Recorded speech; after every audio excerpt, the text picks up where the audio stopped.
গাজীপুরের কালিয়াকৈরে মাদ্রাসা পড়ুয়া ছাত্রীকে দিনের পর দিন যারা দর্শন করেছে, এরা পশু, এরা নরদম, অনতিবিলম্বে শাস্তি দেওয়া লাগবে।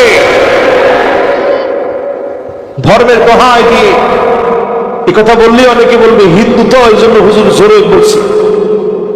হিন্দু দেখে নয়, অসাম্প্রদায়িক এই দেশের সাম্প্রদায়িক কোন দাঙ্গা আমরা চাই না।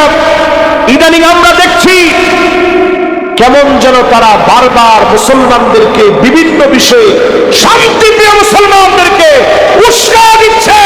মুসলমান তাদের উস্কানিতে মেতে উঠবে না, ঠিক কিনা বলে?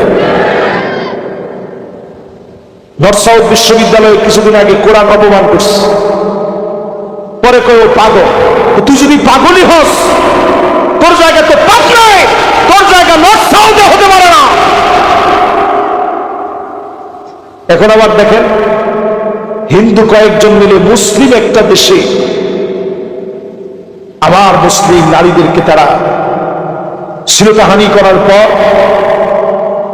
জিডি করতে গেছে, সেখানে তারা প্রেশার ক্রিয়েট করতেছে।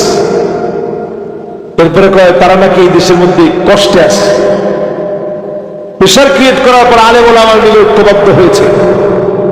আমি বলবো অনতি বিলম্বে অপরাধী গোষ্ঠী 10 জন, 15 জন, 20 জন যারা মিলে এই কাজে সহযোগিতা করেছে, সবগুলোর শাস্তির আওতায় আনা লাগবে।